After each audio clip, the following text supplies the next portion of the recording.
Hey guys, coming at you today with a fun, festive, and impressive holiday appetizer recipe. A delicious spinach artichoke pull-apart Christmas tree. So, let's get started.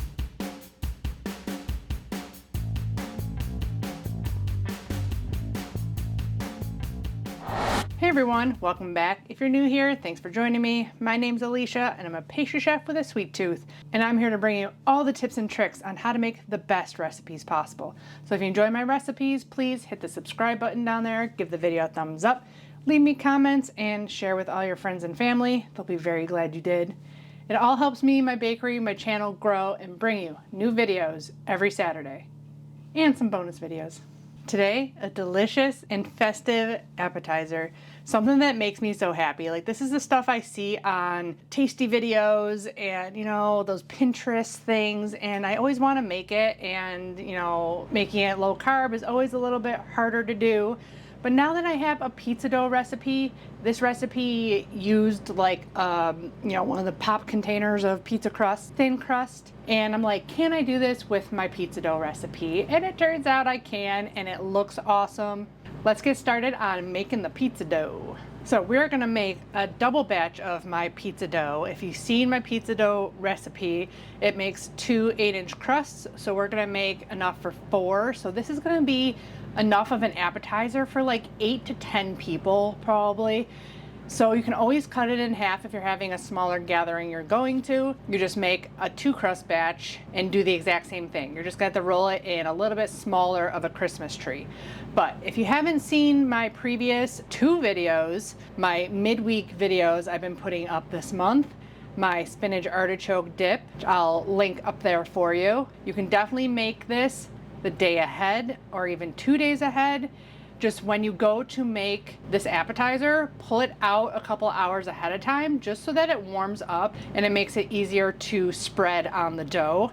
And then this midweek video was my money and time saving video on my pizza dough recipe. I went through a painstaking operation of swapping things, making my own syrups and making mixes and stuff like that to cut the cost down and the time it takes me to make the pizza crust. So definitely check out my time and money saving video. I'll link that up there. Today we'll be testing my flour mix I made. The biggest thing is making sure it is well mixed. This is enough for 12 pizza crusts. So 3 batches of 4, 6 batches of 2. I have the things right up here on how many grams of the mix go in the batches. So that's all ready to go. I don't even have to worry about it. I will have all the measurements down below in the description box though. I already have 4 eggs that have been out for a while, so they're pretty much room temperature. I already have my spinach dip ready to go, sitting over here. If you have all this stuff ready, it's really a quick thing to make. Another cost saving was going to a low carb milk instead of heavy cream water mix. So 8 ounces of a low carb milk of choice. Obviously do not get sweetened of any kind. I found this to be pretty neutral tasting. Like, I didn't notice any different taste in the pizza crust or anything. We're gonna warm that in the microwave between 100 and 110 degrees. I'm gonna need 1 stick of butter. I just use my laser thermometer. I went down to using only 1 teaspoon of inulin, and it may take a little bit longer to bloom, but every cent counts. So if it still blooms it with only 1 instead of 2 teaspoons, I'll take it. We need 9 grams of yeast. So I started just weighing this out. It's supposed to be 2 1/4 teaspoons. Oh, it went to 10. It's fine. This is where the measurements really don't matter too much. So we're gonna put that in a warm spot to bloom while we get the rest of our stuff together. Now the other money saving thing, which is like literally half the price to make your own allulose syrup instead of buying the bottles of allulose syrup. So we need 28 grams of liquid allulose in here. And I did find when I was doing all my experiments that powdered allulose doesn't give the same kind of chew that the liquid allulose does. 28 grams. It's about 2 tablespoons. I found that this weighs about 17 grams, I think, per tablespoon, so I just weigh it out because that's how much I put in the original recipe. And then the chew from that, along with I think this A little bit of vegetable glycerin in here helps with the chew also. So 2 tablespoons, 24 grams. I'm gonna weigh out my eggs just because anything with this recipe that is off liquid to flour ratio can mess with the dough. So I always make sure I have 200 grams of eggs. I'm gonna get my stick of butter melting in the microwave.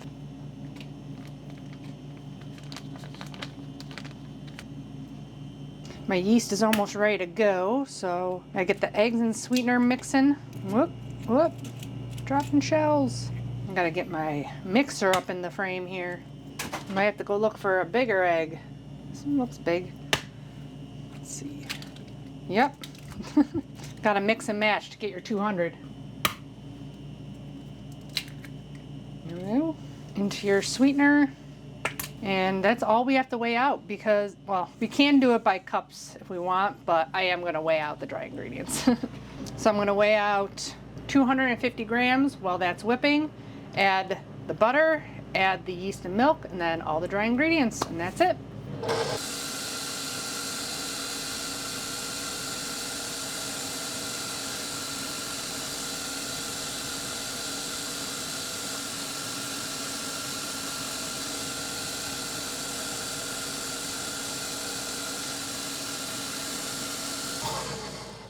Don't need volume, you just need to dissolve that sweetener a little bit.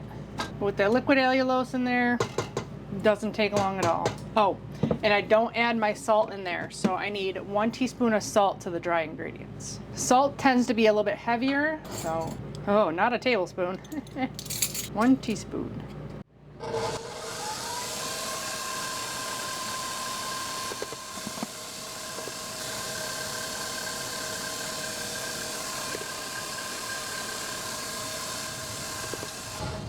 Add in your dry, make sure all that salt gets in.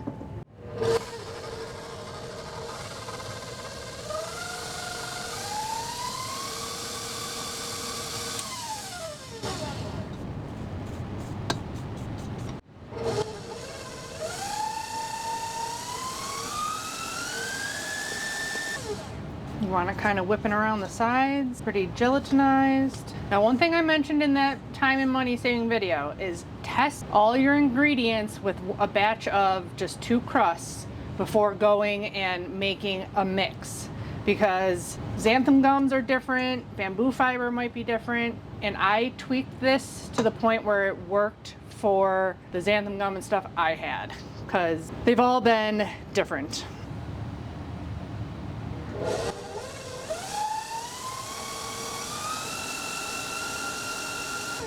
And if it happens to be very hot in your house, it may seem too sticky, but I'd let it cool a little bit before going and adding more stuff to it.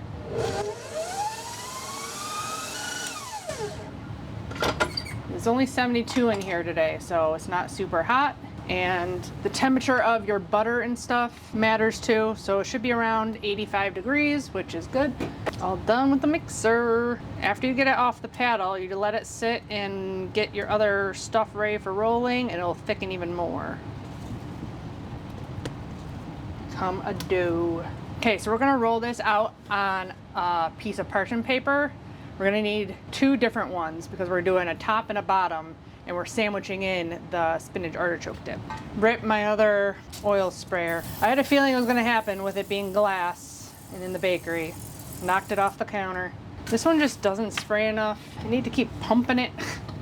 So we are covering pretty much this entire piece with the tree. So make sure you get it oiled all the way to the edges, to the bottom, in the shape of a tree. So it's gonna be like this big. I get a piece of plastic wrap and spray it so that I don't dirty my scale. We're cutting this dough in half. So obviously if you're getting just a thing of pizza dough, it's easy just to cut it in half, but get your dough out. It should be about 400 and something per. Can we make it an even number? There you go. 414. I use a bench scraper. Oil the dough, oil your hands, cut it in half.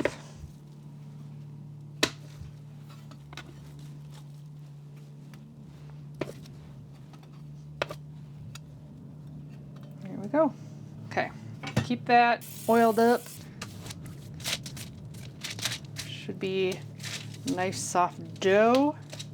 Try to get it into somewhat of a triangle shape just to make it a little bit easier on yourself. And I use a rolling pin.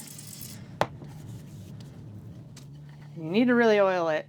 This spray bottle just, I just use too much oil for this. Let's try that again.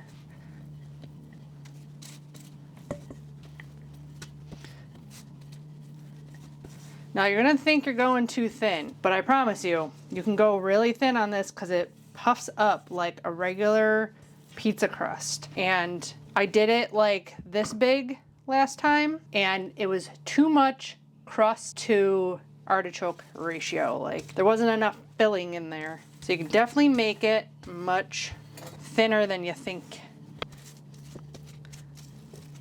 This is the part that sucks. Like you just unroll a tube of pizza crust and it's already a rectangle. You just cut it in half and it's a tree. But I enjoy doing this kind of stuff, and it's always impressive. I like to impress when I go to people's houses for the holidays. Kind of try to keep it at like kind of a point up here.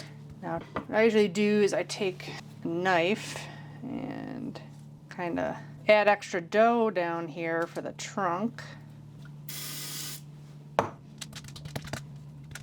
There we go. Pretty easy peasy. Just gotta make sure you're oiled up. You can go a little bit further down, but we're pretty good. There you go. Got a nice big tree. Okay, we're gonna put that onto a sheet tray and let it chill while we roll out the other one. We are gonna refrigerate this, but literally just like 2 minutes because it gets way too gelatinized and you can't even do anything with it. So set that on the back while you roll out your other Christmas tree. Okay. If you're not working really fast, if you're doing a lot of pizza crusts, or if you're making this and you're not going fast, if your oven's on, you can put these onto an oiled piece of parchment on a sheet pan and put them on top your stove just to keep them kind of warm. Because it's definitely easier to work with this dough when it's, you know, a little bit warm. Because like I said, it starts to gelatinize when it gets too cold. This is still pretty warm to the touch, so we're good.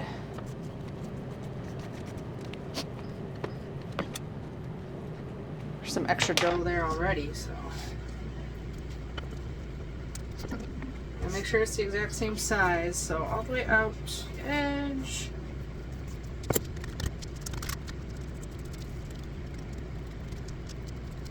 This thing's a little bit thick here, so you do want to make sure it's kind of similar thickness all the way. I'm gonna make it a little bit fatter of a tree. Okay, now we're gonna throw that first one into the refrigerator for 2 minutes, and then we can fill it and start proofing it a little bit. Literally set your timer for 2 minutes because I had it in there for a couple of extra minutes and it was so hard to form the twists. So you got your spinach artichoke dip, and then the only other thing you're gonna need is some mozzarella or any cheese you like. Okay, 2 minutes is up. I'm gonna transfer this back here. Okay, room temperature artichoke dip. Spread it on. This is a whole batch of my spinach artichoke dip, about 12 ounces. Ooh.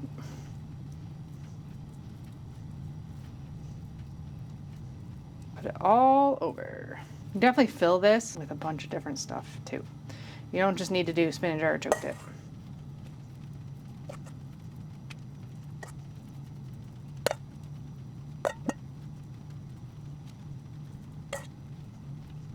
Okay, now we need about 4 ounces of cheese on top, about a cup or more, however much you want to do. I say for the holidays, as long as you stick to keto stuff, calories don't count. You can continue to lose weight later if you're still on your weight loss journey. Okay, it looks good. Okay, now your tree. Problem is having a room for this.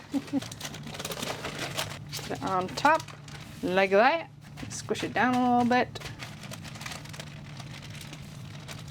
Get over there, tree trunk. Okay, you just do about 1 inch slices to the trunk area. Do them a little bit further in too.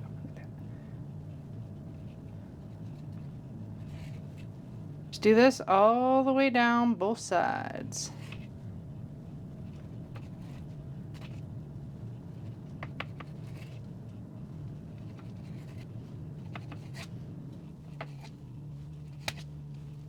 You just leave a little tree topper there.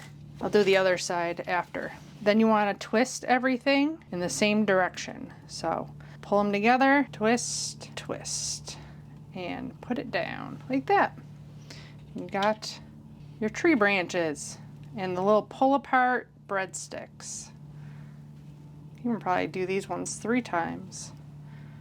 Pretty awesome. Couldn't believe the first time I baked one up and I was like, oh my God, it worked. I was very excited. These ones you can only usually do 1 twist, but make sure you're twisting the same direction. And by the time you get down here, you should be able to do 2.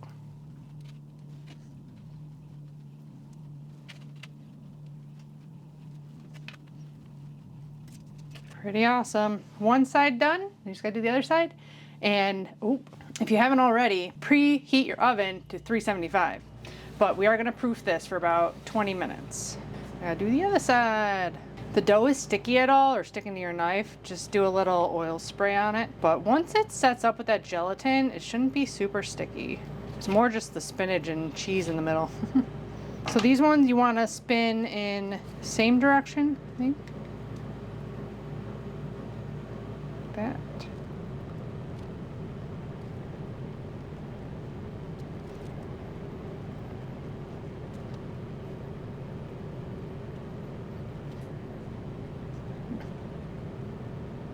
Looks pretty awesome. So we're just gonna set this on the stove and I'm gonna rotate it as I see like the dough starting to puff a little bit in certain areas. I just kind of rotate it around until all of it's kind of evenly puffy. 10-20 minutes and you're good to go. The only other thing is if you want to brush the top with anything, which I'm gonna do like a garlic parm butter and brush it on top before it goes in, and then I'll brush it again when it comes out. Sitting in top of the stove, I'll be back when we're about to put it into the oven.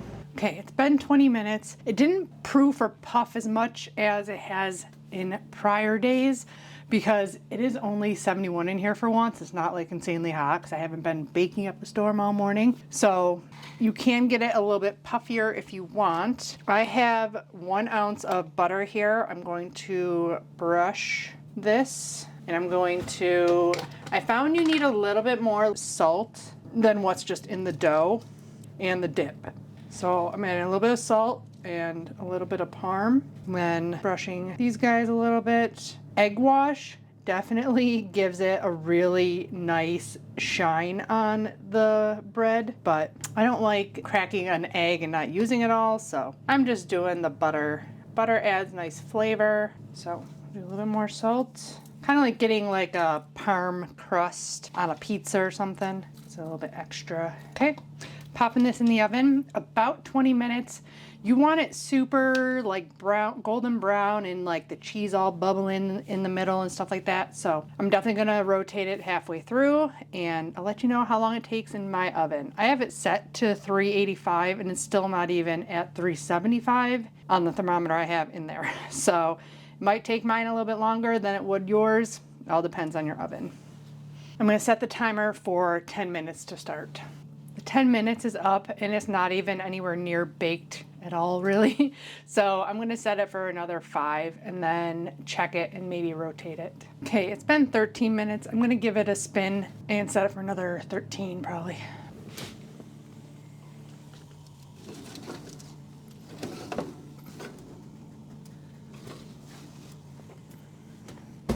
But I'll probably check on it in another like 10 minutes or so. Be back when we pull it out of the oven.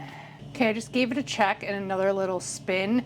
There's 4.5 minutes left on the timer. I don't think we're gonna need all 13 minutes, so about 23 minutes it took to bake. Now, if you want to serve this right away, I'd have your platter or whatever you wanna put it on ready to go. Also, if you want to serve it with something, it's good by itself, but it's great with some like marinara dipping sauce or an Alfredo. Kind of like one of my favorite things was Olive Garden breadsticks with a side of Alfredo sauce to dip in. So good. But lots of different options for serving, but you want to have that ready to go obviously also before it's all done, because you do want to serve it when it's still warm.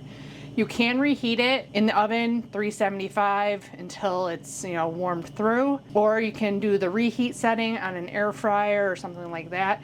You just don't want the outside to get too dark because of the allulose. It tends to get dark on the outside. It doesn't get burnt per se, but it doesn't look as pretty.